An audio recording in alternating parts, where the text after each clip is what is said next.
بالله السميع العليم من الشيطان اللعين الرجيم. بسم الله الرحمن الرحيم. الحمد لله رب العالمين، والصلاة والسلام على سيد الأنبياء والمرسلين، سيدنا ونبينا وشفيع المذنبين أبي القاسم محمد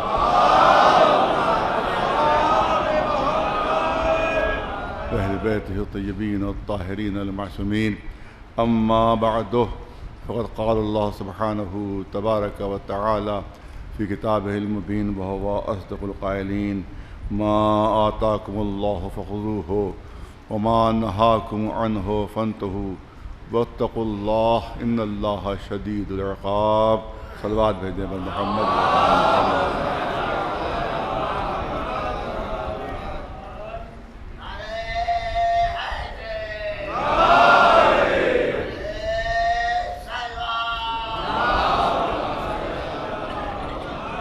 ایک عشر مجالس کا اعلان ہے اور اس میں شرکت آپ حضرات کی بہت ضروری ہے، اور وہ ہے امام باڑہ آصفی میں، بڑے امام باڑے میں جو عشر مجالس ہے وہ اس سال ہمارے قم سے آئے ہوئے عالم دین مولانا شاہد حسین قمی صاحب کو خطاب کر رہے ہیں.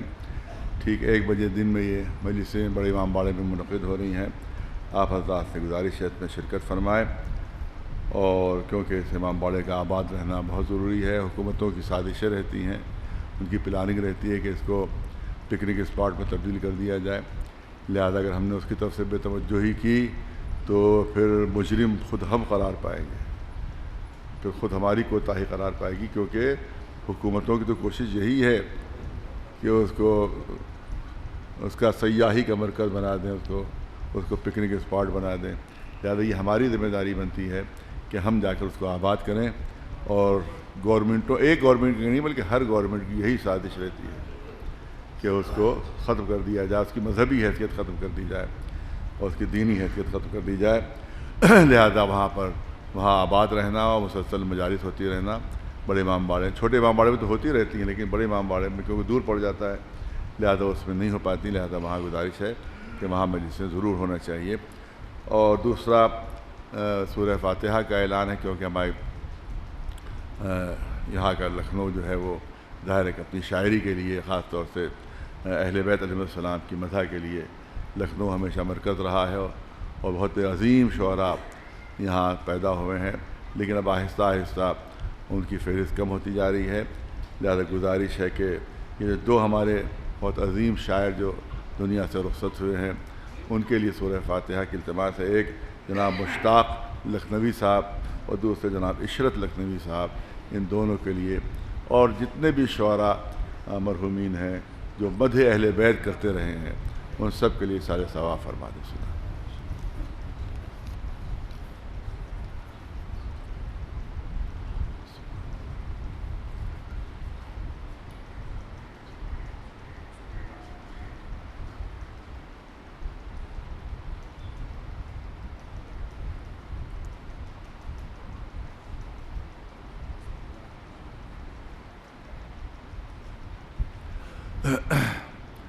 اب بیچ میں کچھ سفر بھی درپیش ہو جاتے ہیں، لہذا بھی 1 دن پہلے باہر جا کر بھی مجلس پڑھنا پڑی، اور جبکہ بالکل ڈاکٹروں نے سفر سے منع کیا پیٹھ کی تکلیف کی وجہ سے.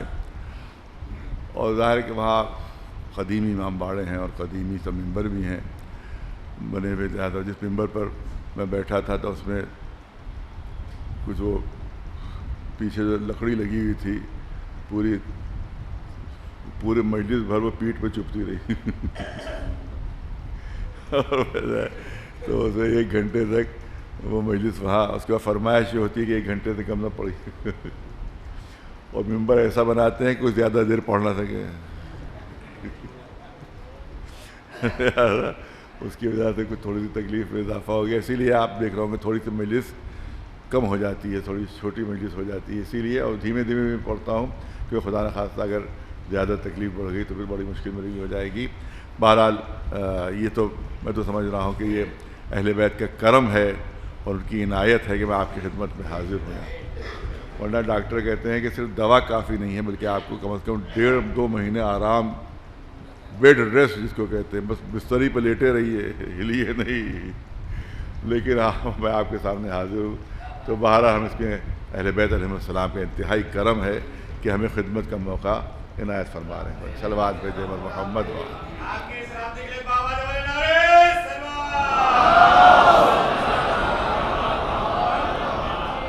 میں نے کہا کہ یوں تو قرآن مجید کی ہر آیت بنیادی حیثیت رکھتی ہے، اور جس آیت کو آپ پڑھیے لگتا ہے کہ بس یہیں پر اسلام مکمل ہو گیا، اسی پر احکام اسلامیہ جو ہیں وہ مکمل ہو گئے. لیکن یہ آیت کریمہ جو ہے وہ جو بنیادی بالکل حیثیت رکھتی ہے کہ ما آتاکم الرسول فخذوہ وما نہاکم عنہ فانتہوا.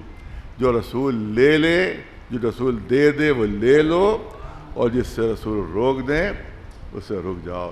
تو یہ عزاداری ہمیں رسول ہی نے دی ہے، یہ مجلسیں ہمیں رسول ہی نے دی ہیں، یہ ماتم رسول ہی نے دیا ہے، یہ غم رسول ہی نے دیا ہے، یہ آنسو رسول ہی نے دیے ہیں. لہذا یہ جو کچھ بھی ہو رہا ہے وہ بدعت نہیں ہے، عین سیرت رسول اللہ ہے. صلوات بھیجو اللہ. اور اس سے زیادہ پرامن کوئی پروگرام ہوتا ہی نہیں ہے. کبھی ہماری مجلسوں سے کسی کو اذیت نہیں پہنچی، کسی کو تکلیف نہیں پہنچی، اور ہمیشہ ہم نے اس میں امن کا پیغام دیا، ہمیشہ ہم نے اس میں محبت کا پیغام دیا ہے. لہذا ہم تو یہی چاہتے ہیں کہ یہ پیغام محبت ان مجلسوں کے ذریعے سے زیادہ سے زیادہ پھیلے. لیکن بہرحال کچھ کووڈ کی بھی پابندیاں ہیں، اور کچھ گورنمنٹ کی بھی کوتاہیاں ہو جاتی ہیں، جس کی وجہ سے کبھی کبھی مجھے بہت سخت بیان دینا پڑ جاتا ہے، اور جب تک وہ سخت بیان نہ دیا جائے وہ نرم نہیں پڑتے ہیں. سلوات بھیجو.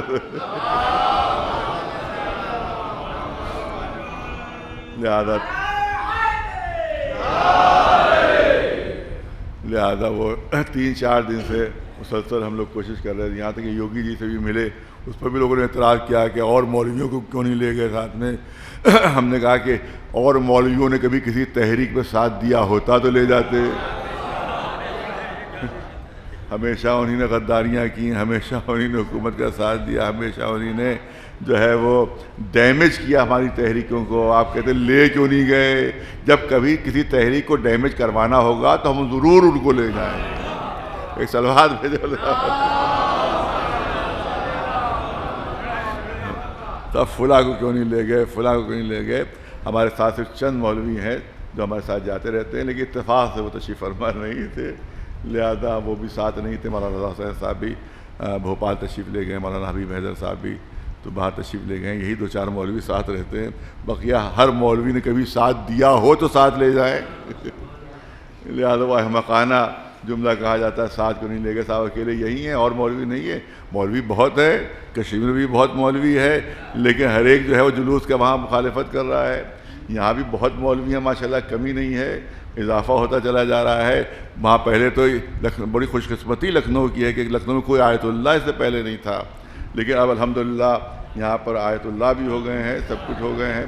لہذا ہمیں تو بڑی خوشی ہوتی ہے اس سلسلے سے. یہ نہیں کہ کوئی کہے کہ ہمیں کوئی مخالفت ہے، بلکہ خوشی ہوتی ہے. ایک کمی بہت بڑی تھی کہ جو پوری ہو گئی. صلوات بھیجے پر محمد. لہذا لیکن کبھی کسی تحریک میں کسی نے ساتھ نہیں دیا ہمارا، کبھی کسی موقع پر کسی نے ہمارا ساتھ نہیں دیا. تو اب کہا جا رہا ہے ساتھ نہیں لے جاتے، ساتھ نہیں لے جاتے، تو ان کو ساتھ لے جا کر اپنے کو نقصان ہی پہنچا سکتے ہیں، فائدہ نہیں پہنچ سکتا ہے ان کی وجہ سے. لہذا میں نے ظاہر ہے کہ پھر مجبوراً جو ہے وہ مجھے تنہا جانا پڑتا ہے، یا 2-4 لوگ ہمارے جو ہیں وہ ساتھ ہو جاتے ہیں جو تحریکوں میں ہمارے ساتھ رہے ہیں. لہذا وہاں پر بات ہوئی یوگی جی سی پہ، انہیں پورا وعدہ کر لیا تھا کہ ہاں گائیڈ لائن جو ہے ہم وہ جاری کر رہے ہیں. ہم نے کہا کہ بھئی ہر طرف ہنگامہ مچا ہوا ہے، پولیس والے زیادتیاں کر رہے ہیں. وہ کہہ رہے ہیں ہمیں کوئی آرڈر ہی نہیں ہے، ہمیں کوئی آرڈر ہی نہیں ہے، ہمیں کوئی آرڈر ہی نہیں ہے، لہذا ہم کیا کریں کیا کریں. لہذا ان سے کہا. اس کے بعد بھی جب نہیں کوئی اعلان ہوا تب مجبوراً مجھے یہ اعلان کرنا پڑا کہ میں امام باڑہ غفراماب میں آج کی مجلس کے لیے میں نے اعلان کیا تھا کہ میں آج کی مجلس امام باڑہ غفراماب میں نہیں پڑھوں گا. تو اب پھر دشمنوں کو موقع مل گیا. ان کے صاحب خود ہی تو کہہ چکے تھے کہ مجلس میں خود احتجاج ہے، لہذا اب یہ مجلس ملتوی کر رہے ہیں. اور اس سے پہلے جو مجلسیں ملتوی ہوئی تھیں اس پر کہا تھا کہ صاحب وہ غلط ملتوی ہوئی مجلسیں جو ہے وہ کیونکہ مجلسیں خود احتجاج ہیں، تو میں نے ادھورا اعلان کیا تھا کہ کہیں لوگوں کا ہارٹ فیل نہ ہو جائے، کہیں ان گورنمنٹ کے ایجنٹوں کا ہارٹ فیل نہ ہو جائے کہیں، لہذا میں نے ادھورا ہی اعلان کیا تھا۔ میرا اعلان یہ تھا، پہلا اعلان یہ تھا کہ یہاں مجلس نہیں پڑھوں گا، یہ تھوڑی کہا تھا کہ مجلس ہی نہیں پڑھوں گا، یہ تھوڑی کہا تھا ان لوگوں احمقوں کو، ان کو پرشاسن کے ایجنٹوں کو موقع مل گیا ہمارے خلاف وہ کرنے کا، مخالفت کرنے کا۔ ارے صاحب خود ہی تو کہہ رہے تھے کہ صاحب مجلس ملتوی نہیں ہونا چاہیے، اور خود ہی ملتوی کر دی۔ تو ہم نے یہ کہا تھا کہ بھائی یہاں نہیں پڑھوں گا، یہ تھوڑی کہا تھا پڑھوں گا نہیں۔ لہذا میرا پروگرام یہ تھا کہ اگر گائیڈ لائن نہیں آتی تو یہ مجلسیں وکٹوریہ اسٹریٹ پر ہوتی ہیں۔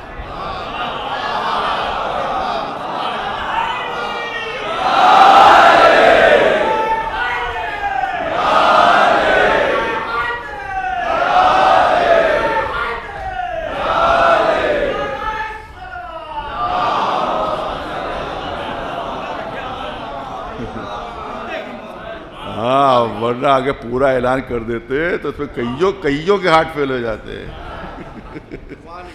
کئی جو ہے وہ ان کو نوکری سے نکال دیا جاتا، جو پرشاسن کی نوکری کر رہے ہیں اس نوکری سے انہیں نکال دیا جاتا۔ لہذا ہم نے صرف ایک حصہ اپنے بیان کا پیش کیا تھا کہ دیکھیں اس پر اگر بیان نہیں آتا، ان کا گائیڈ لائن نہیں آتی ہے، تو پھر شام ہی کو دوسرے حصے کا بھی اعلان ہو جاتا کہ یہ مجلس منتقل ہو جائے گی وکٹوریہ اسٹریٹ پر۔ ایک سلوات بھیجے بلند آواز سے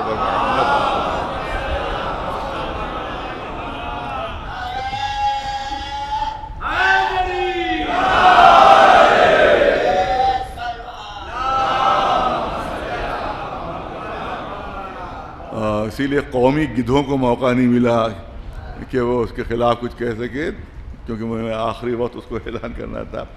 لہذا لیکن اللہ کا شکر ہے کہ وہ اسی بات ہی پر گائیڈ لائن آ گئی، اور یہ سب جو ہے کوئی اپنے فلاں جگہ سے اعلان کر رہا ہے کہ ہم نے کروا دیا، کہہ رہا ہے فلاں جگہ سے اعلان کر رہا ہے ہم نے کروا دیا فلاں، اور یہ سب پورے کمبخت ہمیشہ جھوٹ بولتے ہی رہتے ہیں کہ ان کی پوری کشتی ہی جھوٹ کے پانی پر چل رہی ہے۔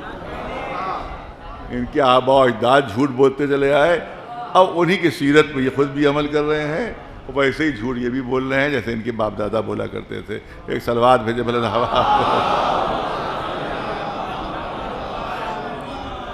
لہذا کوئی ہمیشہ قوم کا ساتھ ہم نے دیا ہے، ہمیشہ عزاداری کا ساتھ دیا ہے۔ انشاءاللہ جب تک سانس میں سانس ہے اور دم میں دم ہے، انشاءاللہ عزاداری کے لیے ہماری جان قربان ہے، امام حسین کی عزا کے لیے ہمیں جان قربان ہے۔ اور یہ جب اس زمانے میں ارے بھیا کتے کی توہین نہ کیجیے بھیا، ایک سلوات بھیجے بربا۔ ہم نے کہا کتے کی توہین نہ کیجیے بھیا، وہ خفا ہو جائے گا۔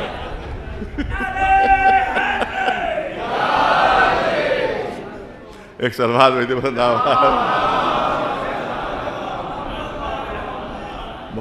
آپ یاد رکھیں، عجیب ماحول ہے، عجیب انداز ہے۔ میں اسی لیے کہتا ہوں کہ کسی بھی جو میرے خلاف بیان آئے اس کو کوئی جواب نہ دیا جائے، اس کو ایک جواب یہ ہے کہ بلاک کیا جائے، پھر ایک جواب یہ بلاک کیا جائے۔ کیوں؟ کیونکہ ان کو میرے خلاف جو بیانات دیتے ہیں اس کی قیمت ملتی ہے، ان کو رقم ملتی ہے، ان کو دہاڑی ملتی ہے، ان کو مزدوری ملتی ہے، یہ پرشاسن سے بھی مزدوری ملتی ہے ان کو، اور اس کے بعد جب یہ اسرائیل ایمبیسی جاتے ہیں تو وہاں سے پیسے ملتے ہیں، سعودی ایمبیسی جاتے ہیں وہاں سے پیسے ملتے ہیں، کیونکہ صرف میں ہی اکیلا ہوں کہ جو میری طرف سے سعودی عرب کے خلاف بھی مظاہرے ہوا کرتے ہیں اور امریکہ کے خلاف بھی مظاہرے، اور اسرائیل کے آج تک پورے انڈیا میں کسی کی ہمت نہیں ہوئی کہ اسرائیل کے خلاف مظاہرہ کر سکے۔ اسرائیل کے خلاف مظاہرہ کرنے والے ہم ہیں، اسرائیل کے خلاف مظاہرہ کرنے والے ہم ہیں۔ جس وقت یہاں پر امریکہ کا صدر آ رہا تھا، 4-5 سال پہلے کی بات ہے، امریکہ کا صدر آ رہا تھا تو میں نے اعلان کیا تھا مظاہرے کا، پورے ہندوستان میں اس کے آنے پر کسی مسلمان کی ہمت نہیں ہوئی کہ اس ظالم کے خلاف، کہ جو فلسطینیوں کا قتل عام کروا رہا تھا اس کے خلاف ایک لفظ بول سکے، اس کے خلاف ذرہ برابر مظاہرہ کر سکے، لیکن یہ ہم نے اس کے خلاف مظاہرہ کیا تھا۔ اور یہاں پر آصفی مسجد سے جلوس گیا تھا اور وہاں باہر تک نکلا تھا وہ، تو پورے ہندوستان میں صرف آصفی مسجد سے احتجاجی جلوس نکلا تھا امریکی صدر کے خلاف۔ تو کیا ان کو خبر نہیں ہوگی؟ کیا ان کو اطلاع نہیں ہے؟ کیا بہرے گونگے ہیں وہ؟ یہاں کے ایک ایک چیز کی اطلاع ان کو ہے۔ کتنے آدمی یہاں شریک ہوئے اس مجلس میں، یہ اطلاع ان تک ہے۔ کتنے لوگ شریک ہو رہے، کتنی دیر مجلس ہوئی، یہ سب اطلاع ان تک ہے۔ ایک ایک لمحے کی اطلاع پہنچتی ہے۔ لہٰذا اب یہ جو ایجنٹ ہیں ان کے جا کر وہاں جا کر قیمت وصول کرتے ہیں کہ ہم نے اتنے خلاف بیانات دیے ہیں، اتنے ایس ایم ایس جاری کیے ہیں، اتنا واٹس ایپ پر لکھا ہے، لائیے مزدوری دیجئے، لائیے مزدوری دیجئے۔ لہذا جب آپ لوگ بلاک کر دیں گے اور کوئی ان کو دیکھے گا نہیں تو ان کی مزدوری بھی بلاک ہو جائے گی۔ لہذا کوئی جواب نہیں، تو کوئی جواب کی ضرورت ہی نہیں، کیونکہ جب وہ مزدوری پا رہے ہیں تو آپ کچھ لکھ دیجئے، وہ تو لکھتے ہی رہیں گے، کیونکہ ان کو تو مزدوری مل رہی ہے، ان کو تو اس کی قیمت مل رہی ہے، اس کا تو صلہ مل رہا ہے۔ لہذا وہ تو رک سکتے ہی نہیں، کچھ بھی آپ کر دیجئے۔ میں اللہ ایک بھی کہوں گا اس کی بھی مخالفت کہیں گے کہ دیکھیے ایک دھیمے سے کہا، اللہ زور سے کہا تھا، لہذا یہ اللہ کو ماننے والا نہیں ہے۔ تو وہ تو آپ کے لیے معین ہی کیے گئے ہیں، وہ مزدور ہیں، یہ اسرائیل کے مزدور ہیں، یہ سعودی عرب کے مزدور ہیں، یہاں کی پرشاسن کے مزدور ہیں، یہ سیاسی جماعتوں کے مزدور ہیں۔ لہذا ایسا کام کیجئے کہ ان کو مزدوری ملنے نہ پائے، اور وہ کام یہی کہ ان کو بلاک کر دیا جائے، ان کو کوئی دیکھے ہی نہیں، تب کہیں جا کر ان کی سازش جو ہے وہ کمزور پڑے گی۔ ایک سلوات بھیجے بلا دعویٰ۔ اب میں چاہتا ہوں کہ جو بات شروع کی ہے اس کو مکمل کیا جائے۔ میں نے ایک حدیث پیش کی تھی کہ حسین منی و انا من الحسین، احب اللہ من احب حسینا و ابغض اللہ من ابغض حسینا، ما آتاکم الرسول فخذوہ ومن نہاکم عنہ فانتہوا۔ جو رسول دیں وہ لے لو، جس سے روک دیں وہ رک جاؤ۔ لہذا بہترین حدیث ہے، آپ دیکھیں جس میں رسول فرما رہے ہیں کہ حسین مجھ سے ہے اور میں حسین سے ہوں۔ اور اس کے بعد رسول اللہ کی دعا ہے کہ پالنے والے اسے دوست رکھنا جو حسین کو دوست رکھے، اور اسے دشمن رکھنا جو حسین کو دشمن رکھے۔ اس کا مطلب یہ ہے کہ جتنے بھی دشمنان امام حسین ہیں وہ صرف امام حسین کے دشمن نہیں بلکہ اللہ کے دشمن ہیں۔ یہ میں نے بات کہی تھی، لیکن میں ذرا اضافہ اس میں کچھ کرنا چاہتا ہوں، بات رہ گئی تھی۔ یہ بھی بہت اہم بات ہے کہ جو پہنچانا بہت ضروری ہے، بہت ضروری، کیونکہ یہ باتیں وہ ہیں جو کہی جاتی ہیں، یہ نہیں کہ فرضی ہم تصور کر کے اور اس کے بعد اس کو بیان کر رہے ہیں، کیونکہ وہ باتیں مسلسل کہی جاتی ہیں۔ اور وہ بات یہ کہی جاتی ہے کہ چلیے قابل لعنت ہیں حسین کے دشمن و قاتل، تو آپ شبر کو برا کہیے، آپ حرملہ کو برا کہیے، آپ سنان ابن انس کو برا کہیے، آپ جو ہے وہ ابن زیاد کو برا کہیے، جو سردار لشکر تھا عمر سعد اس کو برا کہیے۔ ارے آپ یزید کو کیوں برا کہتے ہیں؟ وہ تو 2000 میل دور بیٹھا ہوا تھا، وہ تو کربلا میں تھا ہی نہیں، وہ تو کوفے میں بھی نہیں تھا، کوفے میں ابن زیاد حاکم ہے، لہذا اس کو برا کہہ لیجیے آپ۔ اور اسی طرح سے جو کربلا کے میدان میں قاتل ہیں ان کو برا کہیے۔ ارے آپ یہ یزید کو کیوں برا کہتے ہیں؟ تو اس کا جواب میں نہیں دوں گا، اس کا جواب خواجہ حسن نظامی نے دیا ہے۔ خواجہ حسن نظامی، حضرت نظام الدین اولیاء کی جو درگاہ ہے، یہ سب سادات ہیں اور سب محبان اہل بیت ہیں، یہ سب میں خود جا کر دیکھ کر آیا۔ ان کا جو سلسلہ ہے وہاں پتھر پر نصب ہے، یہاں چاہے اجمیر شریف ہو، چاہے نظام الدین اولیاء کی درگاہ ہو یا اور جتنی بھی درگاہیں ہیں، سب جگہ آپ دیکھ لیجئے کہ ان کا ہر ایک نے اپنا سلسلہ ملایا ہے مولا کائنات علی ابن ابی طالب علیہ۔ پتھر پر نقش ہے، پتھر پر نقش ہے کہ یہ فلاں کے تھے ماننے والے، وہ فلاں کے، وہ فلاں کے، وہ فلاں کے، یہاں تک یہ سلسلہ پہنچ گیا کہ ہم ماننے والے ہیں، ہم چاہنے والے ہیں مولا کائنات علی ابن ابی طالب علیہ السلام کے، لہذا سب یہ اہل بیت کے چاہنے والے ہیں، یہ مولا کے ماننے والے ہیں۔ اسی لیے ان کے بیٹے ان سے میری ملاقات، ان سے تو ان کا تو ظاہر کافی عرصے پہلے انتقال ہو خواجہ حسن نظامی، ان کے صاحبزادے خواجہ حسن ثانی نظامی، ان سے میری ملاقات ہو چکی ہے اور ان کی میں نے تقریریں بھی سنی ہے. اور ایک تقریر ان کا حوالہ میرے عم محترم مولانا کرم ساجد صاحب مرحوم نے دیا تھا، وہ میں چاہتا ہوں اس کو بھی جلدی سے پیش کر دوں کہ شاید پاکستان میں بہت بڑا یوم امام علی ہو رہا تھا، مولا علی کے سلسلے میں 13 رجب کے سلسلے میں ہو رہا تھا. تو خود عم محترم نے فرمایا کہ وہ اہل سنت بہت سے علماء اس میں تقریر کر رہے تھے. تو کہتے تھے کہ عجیب بات تھی کہ تمام مولا علی کے فضائل بیان کرنے کے بعد وہ عالم یہ کہتا تھا کہ سب کچھ صحیح ہے مگر علی کعبے میں پیدا نہیں ہوئے. اس کے بعد دوسرا مولانا آیا، اس نے بھی تمام فضائل بیان کیا، ارے خیبر فتح کیا، خندق فتح کیا، یہ کیا وہ کیا وہ کیا، اور آخر میں اس کا مقطع یہی ہوتا تھا کہ سب کچھ صحیح ہے مگر علی کعبے میں پیدا نہیں ہوئے. اس کے بعد تیسرا آیا، اس نے بھی یہی دہرایا. آخر میں نوبت تھی خواجہ حسن ثانی نظامی، جن کا انتقال تقریباً 8-10 سال پہلے ہوا ہے. میں ان کی خدمت میں وہاں بھی جا چکا، دہلی میں بھی، یہاں بھی وہ تشریف لائے تھے اور ملاقاتیں میری ان سے رہیں. تو وہ تقریر کرنے لگے بعد میں، تقریر وہ ان کو بعد میں تقریر کرنا. تو عم محترم وہاں اس جلسے میں موجود تھے، انہیں نے نقل کیا کہ خواجہ حسن ثانی نظامی جو تھے، انہیں جب تقریر شروع کی تو کہنے لگے یہ سنتے سنتے میرے کان پک گئے، یہ سنتے سنتے میرے کان پک گئے کہ علی کعبے میں پیدا نہیں ہوئے، علی کعبے میں پیدا نہیں ہوئے، علی کعبے میں پیدا نہیں ہوئے، سنتے سنتے میرے کان پک گئے. بس ایک ہی جملہ میں کہنا چاہتا ہوں، مجھے یہ بتا دو کہ علی کہاں پیدا ہوئے تھے، ہم کعبہ وہی بنا لیں گے.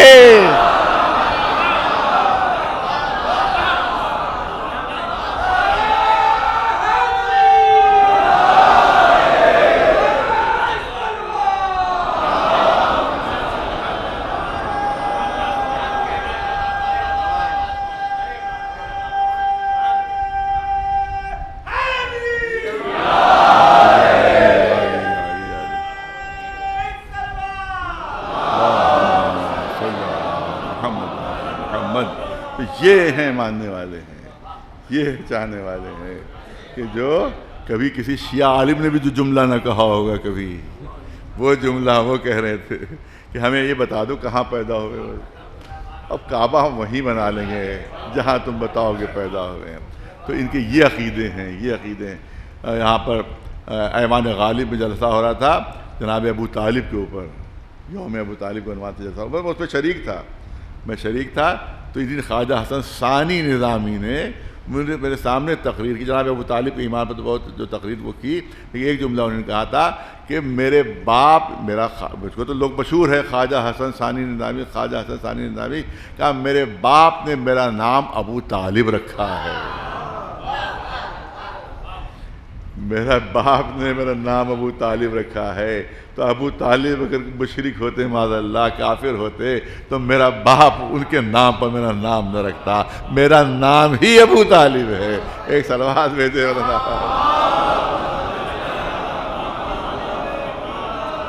ہم چاہتے ہیں کہ انہی سے تعلقات ہمارے نزدیک ہو جائیں، کیونکہ اگر یہ لوگ ہمارے نزدیک ہو گئے تو بہت بڑی طاقت ہماری ہو جائے گی، عزاداروں کی بہت بڑی طاقت ہو جائے گی، امام حسین کے ماننے والوں کی بہت بڑی طاقت ہو جائے گی. لیکن وہ ہمارے کچھ نادان ذاکرین جو ہیں ان کی وجہ سے یہ معاملات خراب کر دیتے ہیں. تو اب سنیے، یہ جو بات میں نے عرض کی آپ کے سامنے کہ یہ جملے کہے جاتے ہیں، کبھی کبھی کانوں میں پڑھتے ہیں کہ صاحب آپ یزید کو کیوں برا بھلا کہتے ہیں، صاحب یزید کو کیوں برا کہتے ہیں، یزید تو 2000 میل شام میں بیٹھا ہوا تھا، دمشق میں بیٹھا ہوا تھا، واقعہ ہوا کربلا میں. تو اب کربلا میں جو لوگ تھے ان کو آپ برا کہیے، یا ابن زیاد کو برا کہیے، یا عمر سعد جو سردار لشکر اس کو برا کہیے، آپ یزید کو کیوں برا کہتے ہیں. تو یہی بات خواجہ حسن نظامی کے سامنے ایک شخص نے کہہ دی. اب ظاہر کہ وہ جواب انہی کا ہے جو میں آپ کے سامنے پیش کر رہا ہوں. ایک شخص نے کہہ دی، کہا کہ صاحب آپ لوگ شبر کو برا کہیے، سنان کو برا کہیے، حرملہ کو برا کہیے، جو کربلا میں قاتل ان کو برا کہیے، لیکن یہ کہ جو وہاں اتنی دور بیٹھا ہوا ہے اس کو کیوں برا کہہ رہے ہیں.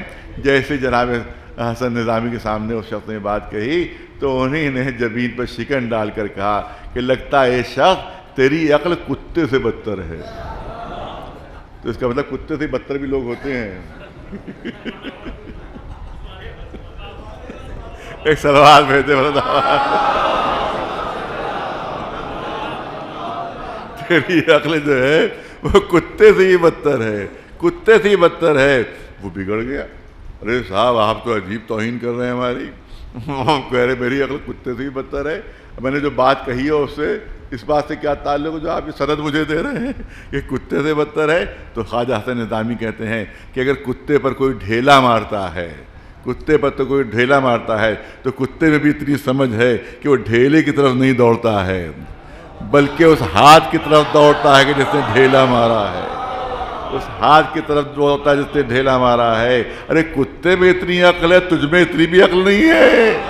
یہ تو دیکھ کہ بھیجے ہوئے کس کے تھے، یہ دیکھ لشکری کس کے تھے، یہ دیکھ انعامات کے وعدے کس کی طرف سے ہوئے تھے. تو جس طرح سے کربلا کے قاتل مجرم ہے، اصل مجرم یزید ہے. جہاں ان پر لعنت ہے وہاں اس پر بھی لعنت ہے. ایک سلوات بھیجے بلند آواز سے بر محمد و آل محمد.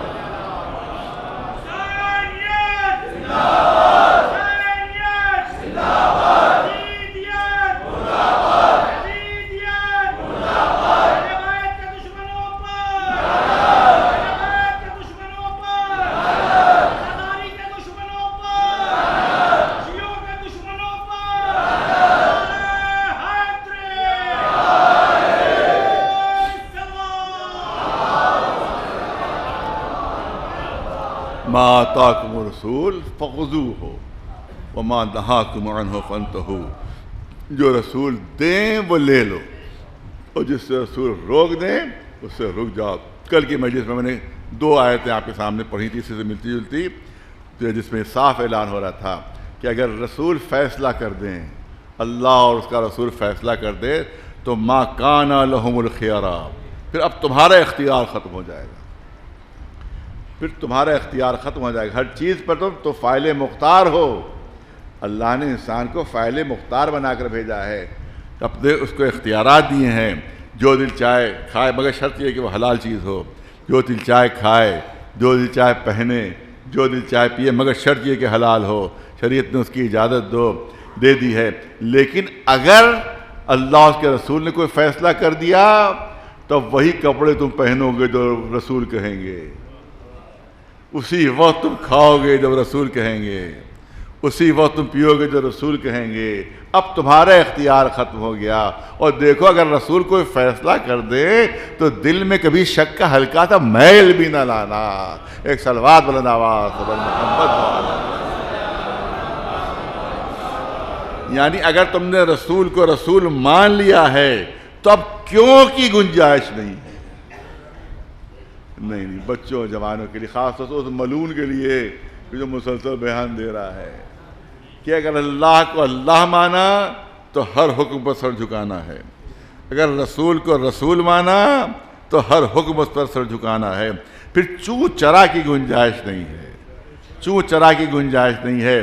بہت خوبصورت جملہ کسی نے کہا تھا کہ خوب آنکھیں کھول کر اللہ کی معرفت حاصل کرو.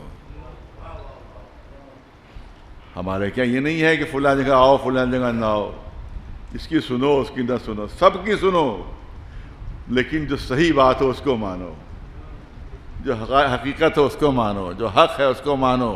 ہمارے یہاں نہیں منع کیا گیا ہے کہ فلاں کی مجلس میں شریک ہو، فلاں کی مجلس میں شریک نہ ہو، فلاں کی محفل میں شریک ہو، فلاں کی محفل میں شریک نہ ہو، کیونکہ ہمیں کسی سے خطرہ نہیں ہے، بلکہ ہماری کھلی اجازت ہے ہماری طرف سے کہ اگر اللہ سے بہتر کوئی خالق پا رہے ہو تو ضرور اس کو مان لو، ضرور اس کو مان لو. اور اگر رسول سے بہتر تمہیں کوئی رہبر مل رہا ہو تو ضرور اس کو مان لو. اور اگر علی سے بہتر کوئی امام مل رہا ہو تو ضرور اس کو تسلیم کر لو. مگر اگر اللہ سے بہتر کوئی خالق نہ ملے، رسول سے بہتر کوئی رہبر نہ ملے اور علی سے بہتر کوئی امام نہ ملے تب انہی کے سامنے سر جھکا دیا کرو. ایک سلوات بھیجے بلند آواز سے محمد و آل محمد.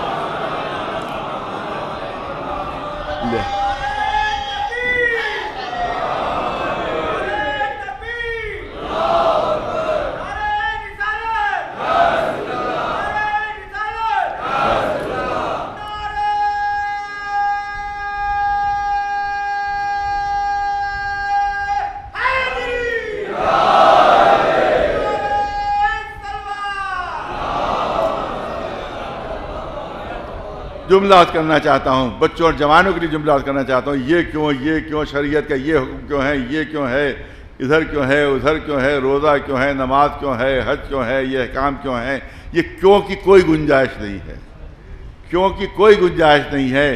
پہلے آنکھیں کھول کر معرفت حاصل کرو، اور جب معرفت حاصل ہو جائے تو آنکھیں بند کر کے ہر حکم پر عمل کرو، پھر کیوں کی گنجائش نہیں ہے۔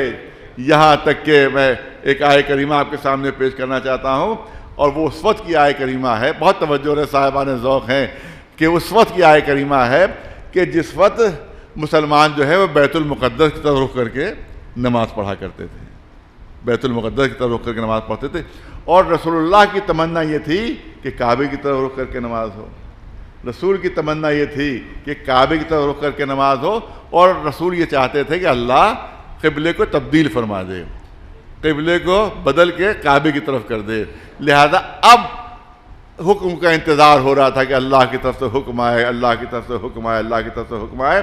تو قدرت نے اعلان فرمایا قد نرا تقلب وجهك فی السماء، ہم دیکھ، اللہ کی طرف سے کہ ہم دیکھ رہے ہیں کہ تم بار بار آسمان کی طرف اپنا چہرہ اٹھا رہے ہو،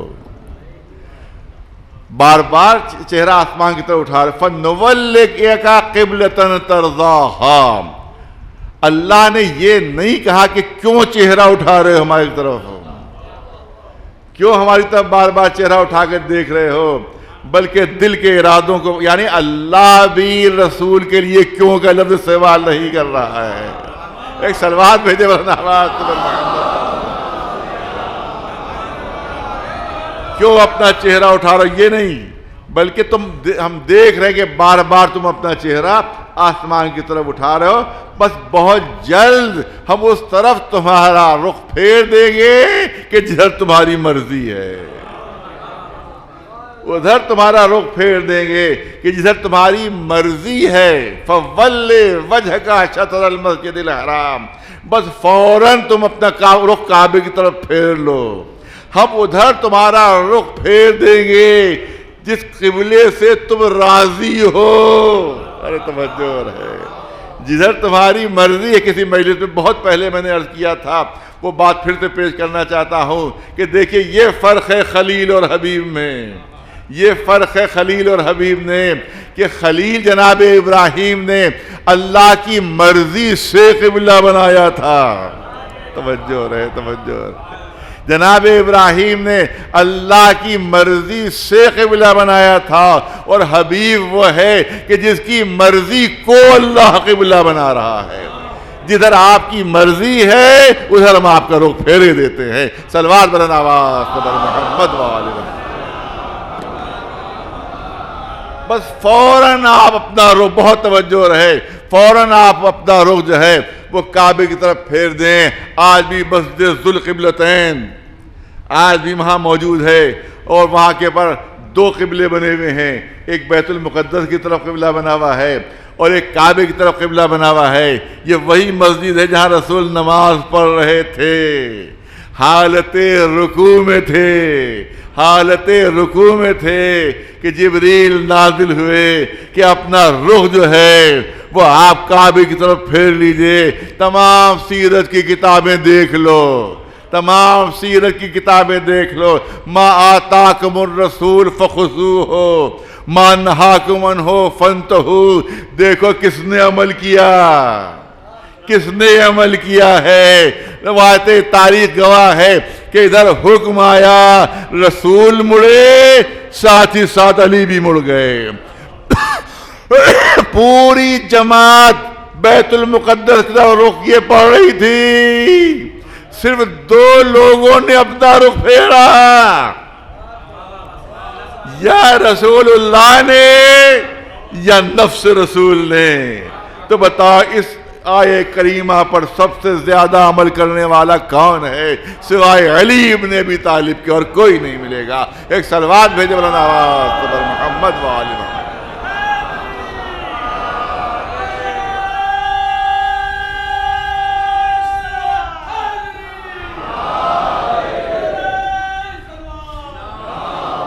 بس ایک علمی پہلو یہاں پر کرنا چاہتا ہوں اسی لیے میں نے آپ کو اتنی زحمت دی.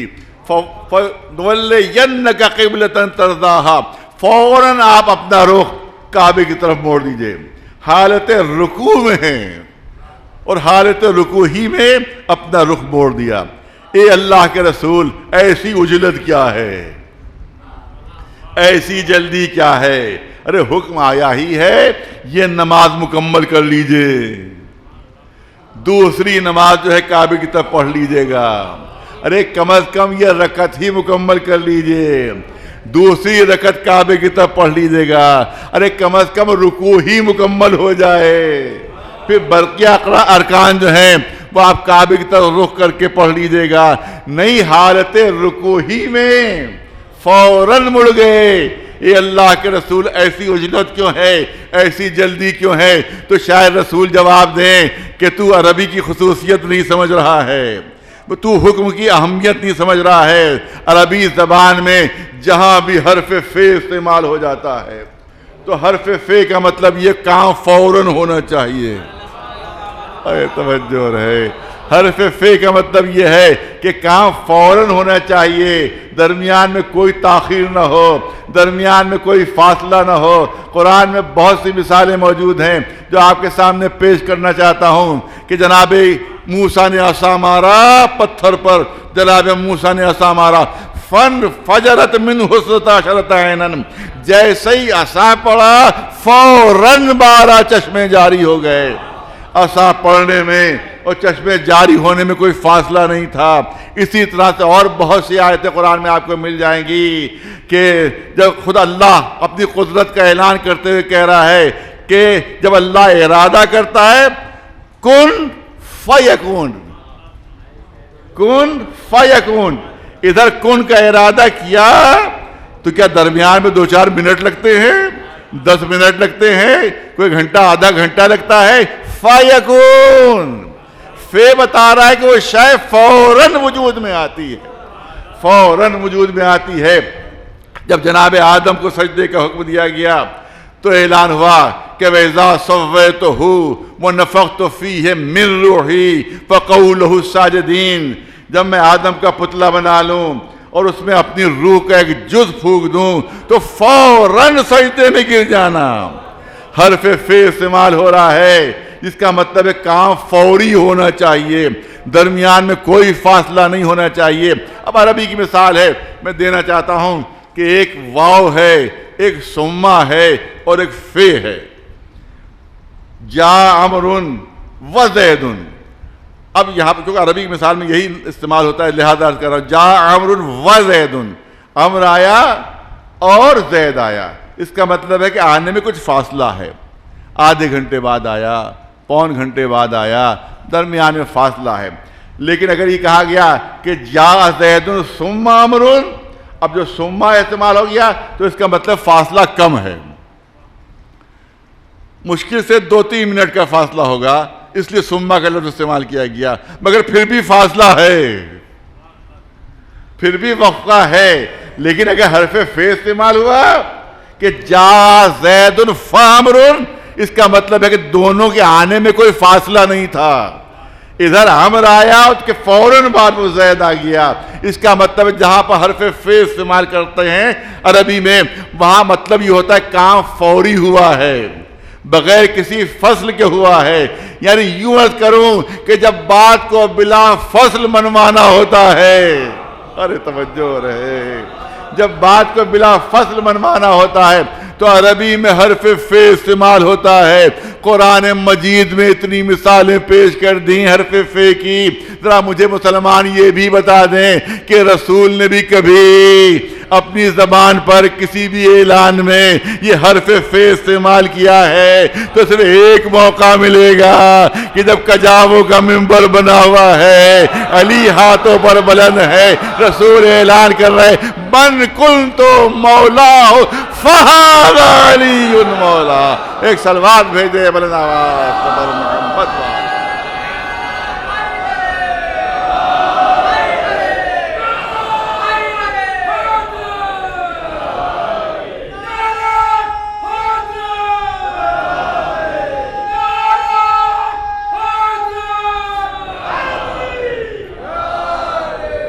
جس کا میں مولا ہوں، اس کے علی مولا ہیں۔ ما آتاکم الرسول فخذوہ وما نہاکم عنہ فانتہوا، ارے جو رسول دے رہے ہیں وہ لے لو، جس سے روک رہے ہیں اس سے رک جاؤ۔ اعلان ہو رہا ہے کہ جیسا مولا میں ہوں ویسے ہی مولا علی بھی ہیں۔ اب مولا کے معنوں میں تکرار نہ کرو کہ مولا کے فلاں معنی بھی ہیں، فلاں معنی بھی ہیں، فلاں معنی بھی ہیں، بس جن معنوں میں رسول مولا ہیں انہی معنوں میں علی مولا ہیں۔ نہیں، میں نے ایک ویبنار ہوا تھا، اس میں میں نے 18 قرآن مجید کی آیتیں پیش کی تھیں کہ جس میں اللہ کے لیے لفظ مولا استعمال ہو رہا ہے۔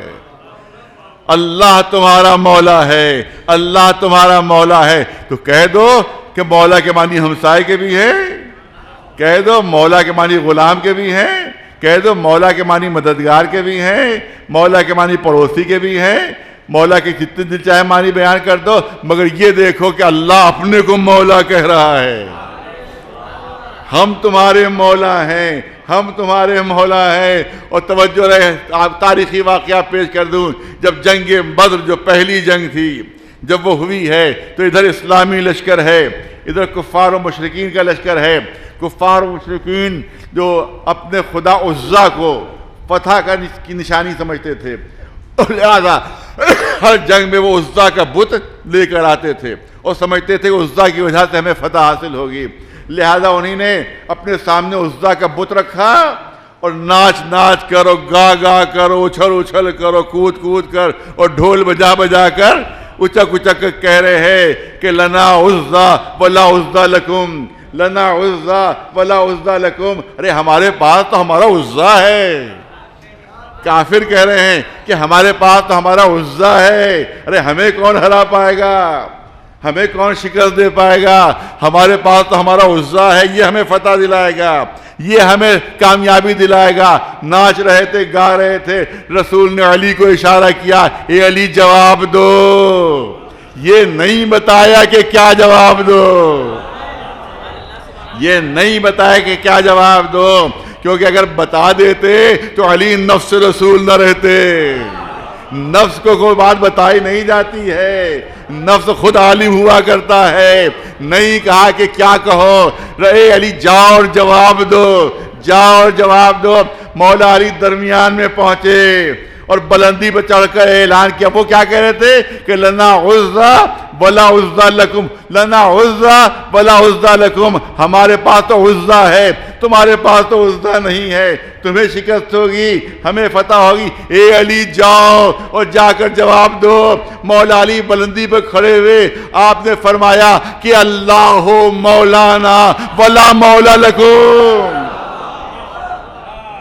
اللہ مولانا ولا مولا لکم، اللہ ہمارا مولا ہے اور تمہارا کوئی مولا نہیں۔ اس کا مطلب ہے کہ مولا مومنین کا ہوا کرتا ہے، کافروں کا کوئی مولا نہیں ہوا کرتا۔ ایک صلوات بھیج دے بلند آواز پر محمد والے۔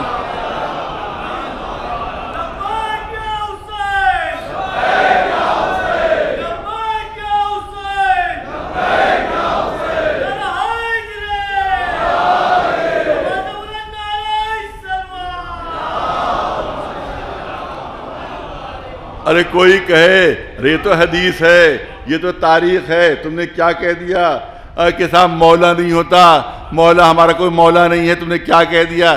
تو اس کا مطلب یہ ہے کہ ہمارا مولا ماننا ضروری ہے، یہ کہاں سے آ گیا؟ تو آؤ قرآن پیش کر دیں تاکہ انکار کی گنجائش نہ رہے۔ پوری اجازت ہے تمہیں علی کو مولا نہ مانو، نہ مانو مولا، آج بھی تمہارا کوئی مولا نہیں ہے، مان لو اس بات کو، تسلیم کر لو اس بات کو۔ صرف مولا علی کا ارشاد نہیں ہے بلکہ قرآن نے علی کے ارشاد کی تصدیق کی ہے۔ بہت توجہ چاہوں گا، اللہ مولانا ولا مولا لکم، مولا علی فرما رہے ہیں کہ ہمارا مولا اللہ ہے اور تمہارا کوئی مولا نہیں ہے۔ قرآن میں آیت دیکھ لیجئے، ان الکافرین لا مولا لہم، جو کافر ہوتے ہیں ان کا کوئی مولا نہیں ہوتا۔ تو اب قرآن سے بھی انکار کر دو۔ ایک صلوات بھیجے بلند آواز پر محمد والے۔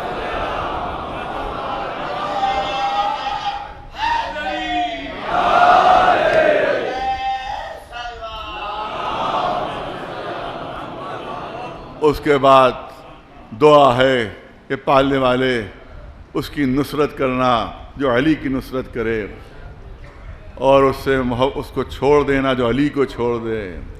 ہاتھوں پر علی کو بلند کر کے دعا مانگ رہے ہیں۔ کسی مجلس میں نے عرض کیا تھا، شاید یہی فرما بھی کی مجلس میں، کہ آداب دعا ہیں، آداب دعا بھی ہیں۔ آداب دعا یہ ہیں کہ ہاتھ بلند کر کے دعا مانگا کرو۔ آداب دعا میں ہے کہ ہاتھ بلند کر کے دعا مانگو گے تو دعا جلدی قبول ہوگی، اور اگر ہاتھوں پر قرآن رکھ کر دعا مانگو گے تو دعا اور جلدی قبول ہوگی۔ رسول دعا مانگ رہا ہے، ہاتھوں کو بلند کر کے دعا مانگ رہا ہے، ہاتھوں پر قرآن ناطق رکھ کر دعا مانگ رہا ہے، تو اب دعا کیسے رد ہو سکتی ہے؟ صلوات پر محمد وآل محمد۔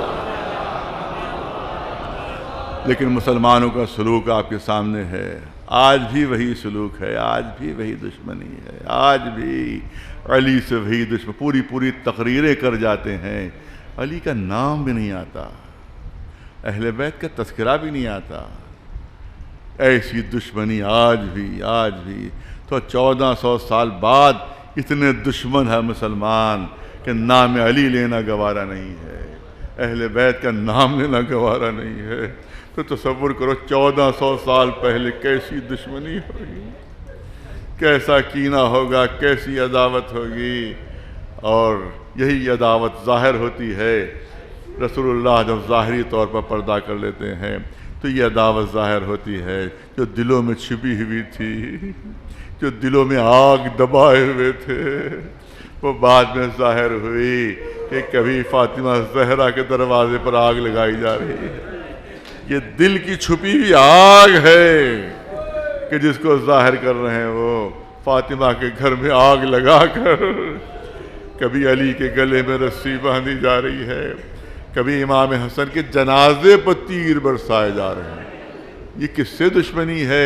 یہ دشمنی رسول سے ہے، آل رسول سے وہ دشمنی، اولاد سے وہ دشمنی نکالی جا رہی۔ عرب والے اپنی دشمنی کبھی بھولتے نہیں ہیں، اپنا کینہ کبھی بھولتے نہیں ہیں، اپنی عداوت کبھی بھولتے نہیں ہیں۔ باپ کا بدلہ بیٹے سے لیا جاتا ہے، دادا کا بدلہ پوتے سے لیا جاتا ہے، لہذا رسول سے دشمنی تھی، آل رسول پر ظلم کے پہاڑ توڑے جا رہے تھے۔ آخر میں کربلا کا میدان ہے، حسین پکار کر کہہ رہے ہیں، میں اتنا بتا دو کہ میرے علاوہ کوئی نواسے رسول روئے زمین پر موجود ہے؟ میرے علاوہ کوئی نواسہ رسول کا زمین پر موجود ہے؟ میں اکیلا تنہا وارث رسول ہوں، مگر یہ مجھ پر تیروں کی بارش کیوں ہو رہی ہے؟ یہ میرے خلاف تلواریں کیوں ہیں؟ یہ نیزے کیوں برسائے جا رہے ہیں؟ یہ میرے چھوٹے چھوٹے بچے پیاسے کیوں ہیں جب 3 دن کی پیاس سے تڑپ رہے ہیں؟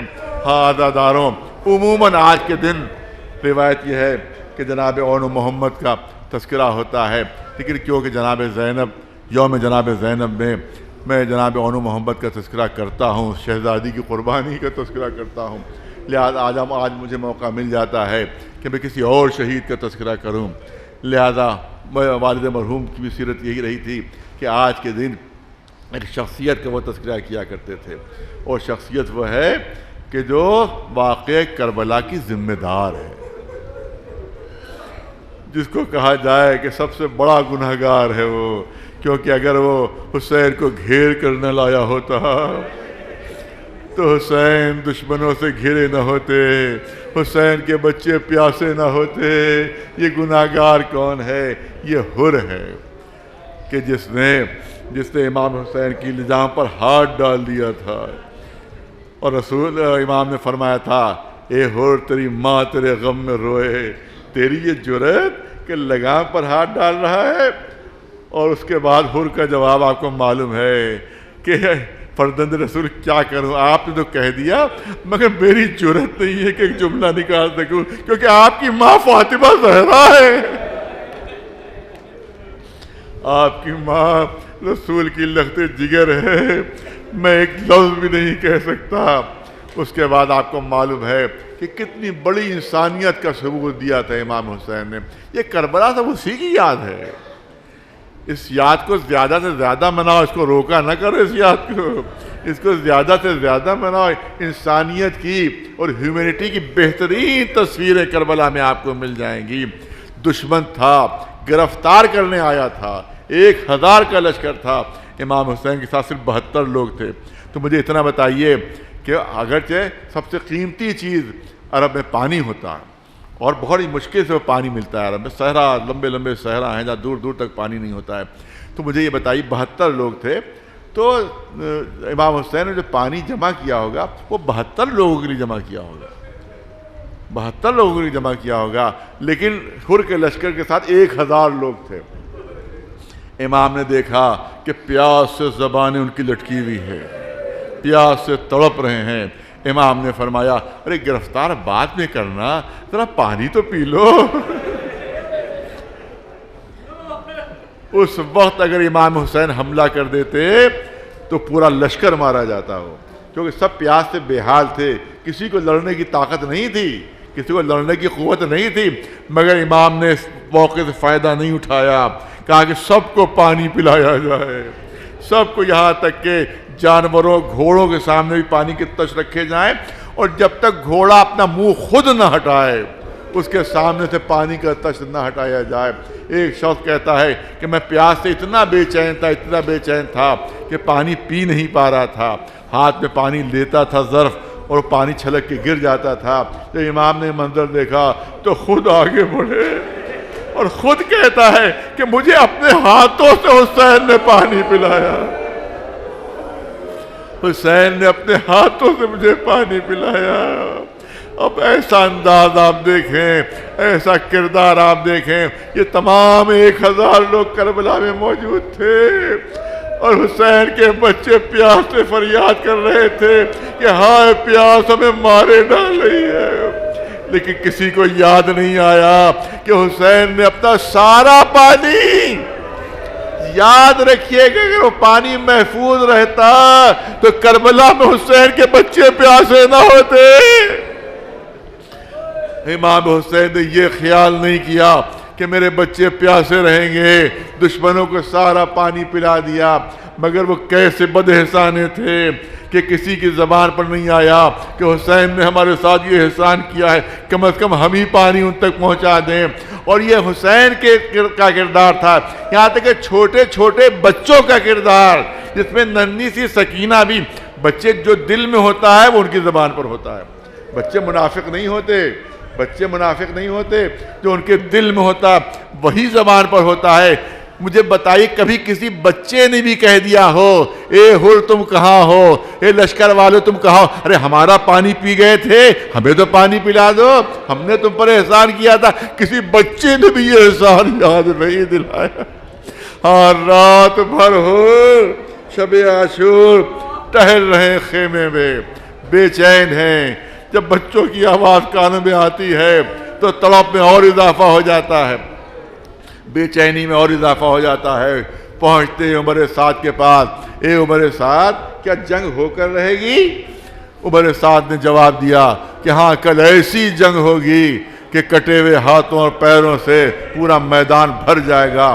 یہ سننا تھا، حر کے چہرے کا رنگ زرد ہو گیا، بدن پر تھر تھری پڑ گئی۔ عمر سعد نے کہا اے حر جنگ کے نام سے تم کانپ رہے ہو، چہرہ زرد ہو گیا ہے، ارے کوفے میں تم سے بڑا کوئی بہادر موجود نہیں ہے۔ حر نے کہا اے عمر سعد میں جنگ کے نام سے نہیں گھبرا رہا ہوں، بلکہ میں یہ دیکھ رہا ہوں ایک طرف جہنم ہے ایک طرف جنت ہے، جہنم میں جلنے کی مجھ میں تاب نہیں ہے۔ بس حضرات 2-3 جملے سنیے، صبح نمودار ہوتی ہے، جناب حر گھوڑے پر بیٹھتے ہیں، اپنے بیٹے کو ساتھ لیتے ہیں، اپنے غلام کو ساتھ لیتے ہیں، انداز ایسا اختیار کیا کہ جیسے گھوڑوں کو پانی پلانے لے جا رہے ہوں۔ راستے میں بھائی مل گیا، بھائی نے پوچھا کہاں جا رہے ہو، اور اس سے اپنے دل کا ارادہ نہیں چھپایا کہ میں آقا کے پاس معافی مانگنے جا رہا ہوں، میں مولا پاس معافی مانگنے جا رہا ہوں۔ بھائی نے کہا اے ہو کچھ سوچ رہے ہو، تم نے اتنا بڑا جرم کیا ہے، بھلا حسین تمہیں معاف کر دیں گے، تمہیں معافی دے دیں گے؟ اب حر کا جواب سنیے، اے میرے بھائی، میرا آقا بہت کریم ہے، میرا مولا بہت رحیم ہے، مجھے یقین ہے کہ میرا جرم معاف کر دیں گے۔ جب امام حسین کے قریب پہنچے ہیں تو گھوڑے سے اترے، بیٹے سے کہا میرے ہاتھ میرے رومال سے باندھ دو اور میری عبا جو میرے چہرے پر ڈال دو، مجھے حسین کا سامنا کرنے کی ہمت نہیں ہے، کیسے حسین سے میں آنکھیں چار کروں گا، میرا چہرہ میرے عبا سے چھپا دو۔ اس طرح سے امام حسین کے قریب پہنچے اور جا کر قدموں پر سر رکھ دیا، قدموں پر سر رکھ دیا۔ امام نے فرمایا اے آنے والے اپنا سر تو اٹھا، اے آنے والے اپنا سر تو اٹھا۔ پھر کہتے مولا جب تک یہ نہ کہہ دیجئے کہ معاف کیا، اس وقت تک میں سر نہیں اٹھاؤں گا۔ امام نے فرمایا میں نے بھی معاف کیا، میرے خدا نے بھی معاف کیا۔ اب حر نے سر اٹھایا، آقا میں ہوں گناہگار ہوں، بس 2-3 جملوں کی زحمت ہے۔ اے آقا آپ کے بچوں کو بہت ستایا ہے میں نے، یہ جو پیاس سے تڑپ رہے ہیں یہ میرے سبب تڑپ رہے ہیں، آقا اجازت دیجئے میرا بیٹا میدان جنگ میں جائے، میرے سامنے ٹکڑے ٹکڑے ہو، تب شاید کوئی ہلکا سا کفارہ ہو جائے، شاید کوئی ہلکا سا میرے گناہ کا کفارہ ہو جائے۔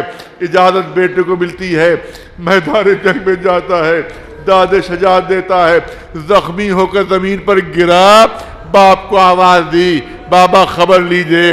روایت کہتی ہے کہ جیسے ہی حر نے قدم آگے بڑھائے کسی نے بازو پر ہاتھ رکھا، اے حر کہیں بوڑھے باپ بھی جوان بیٹوں کی لاشوں پر جاتے ہیں، اے حر میں جاؤں گا اور میں تیرے بیٹے کی لاش لے کر آؤں گا۔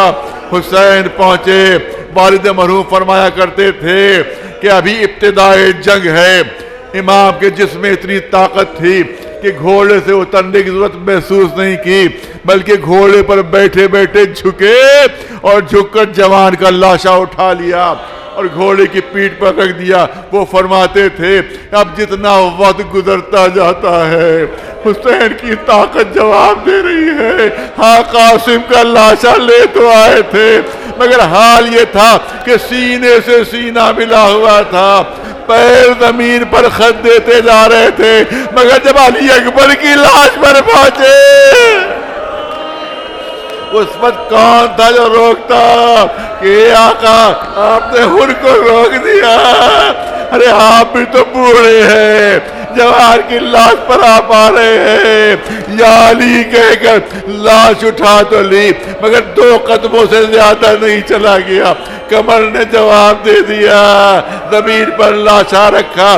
کچھ بچے خیموں سے نکل آئے تھے، حسین نے انہی کو آواز دی اے بنی ہاشم کے بچوں آؤ اور میری مدد کرو۔ بس آخری جملے عزادارو، آگے آگے چھوٹے چھوٹے بچے لاش علی اکبر لیے ہوئے، پیچھے پیچھے حسین، والی اکبرہ والی اکبرہ کہتے ہوئے اس مقام پر پہنچے جہاں قاسم کا لاشا رکھا ہوا تھا۔ دیکھنے والوں نے دیکھا کہ قاسم کی لاش کے قریب علی اکبر کی لاش رکھ دی، حسین دونوں لاشوں کے درمیان بیٹھ گئے، دونوں لاشوں کے درمیان بیٹھ گئے، ایک پہلو میں قاسم کی لاش تھی، ایک پہلو میں علی اکبر کی لاش تھی۔ پھر دیکھا لوگوں نے کہ حسین نے ایک ہاتھ قاسم کی لاش پر رکھا، ایک ہاتھ علی اکبر کی لاش پر رکھا، آسمان کی طرف چہرہ بلند کیا، پالنے والے تو دیکھ رہا ہے میں غریب ہو گیا، میں بے سہارا ہو گیا، اے میرے پالنے والے۔ اب حسین کے دامن میں کچھ نہیں رہا، ارے جو بھی تھا وہ تجھ پر نچھاور کر دیا، اب حسین کا دامن خالی ہو چکا ہے۔ حسین کے دامن میں اب کچھ باقی نہیں ہے. سیعلم الذین ظلموا ای منقلب ینقلبون. الا لعنۃ اللہ علی القوم الظالمین.